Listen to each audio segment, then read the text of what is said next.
அரிசி பச்சரிசி கழுவி போட்டு நொய் உடச்சி வச்சுருக்கிறது இது.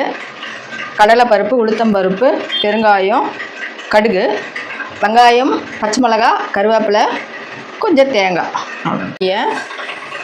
போட்டு லேசாக வறுத்துக்கணும். சூடு ஏறினா போதும். இந்த அளவுக்கு சூடு வரணும், அவ்வளோதான். அதை உடனே எடுத்து தட்டில் கொட்டிக்கலாம். கரண்டி எண்ணெய் கண்டியில் வர மாதிரி ஊற்றிக்கிங்க. காயட்டும். எண்ணெய் காஞ்சதும் இந்த கடுகு, உளுத்தம்பருப்பு, பெருங்காயம் போட்டு கடுகு பொரிஞ்சதும் பச்சை மிளகாய், கருவேப்பிலையை போடுங்க. உடனே வெங்காயத்தை போட்டுடுங்க. நான் ஒரு 4 வெங்காயம் கட் பண்ணி வச்சுருக்கிறேன். நமக்கு தேவையான அளவு போட்டுக்கணும். கலக்கிட்டு நான் இதில் 1.5 போட்டிருக்கேன்.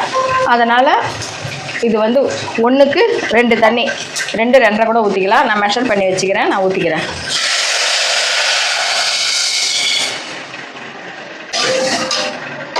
தண்ணி நல்லா பாருங்கள். தண்ணி நல்லா கொதிக்குது. கொஞ்சம் ஸ்லோ பண்ணிவிடுங்க, இல்லைனா மேலே தெரிக்கும். ஸ்லோ பண்ணிவிட்டு கொஞ்சம் கொஞ்சமாக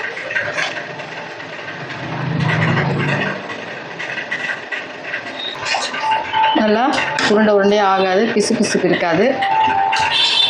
ஆமாம், நெய்னா என்னென்னா ஊற்றிக்கலாம். அது நம்ம விருப்பம்தான். இது பாருங்கள் எப்படி கட்டி இல்லாமல் இருக்குது பாருங்கள்.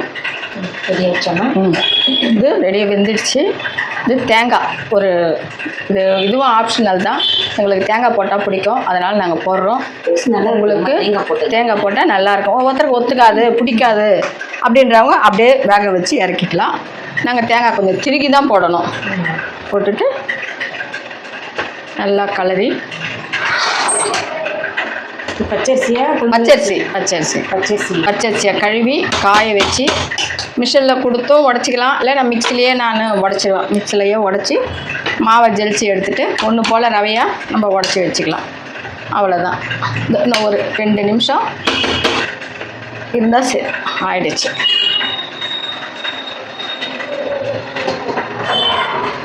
சிம்பிளாக ஒரு டிஷ் செய்யணுன்னா இது செஞ்சுக்கலாம் டக்குன்னு. உப்புமா ரெடி ஆகிடுச்சுங்க. வச்சுருக்கிறேன். இது அப்படியும் சாப்பிட்லாம், சர்க்கரை வச்சுன்னு சாப்பிட்றவங்களும் சாப்பிட்லாம். எங்கள் வீட்டில் இன்றைக்கி சாம்பார் வச்சுருக்கோம், அதனால் அந்த சாம்பார் தொட்டுன்னு சாப்பிட்டு. லைக் பண்ணுங்கள், ஷேர் பண்ணுங்கள், சப்ஸ்கிரைப் பண்ணுங்கள். தேங்க்யூ.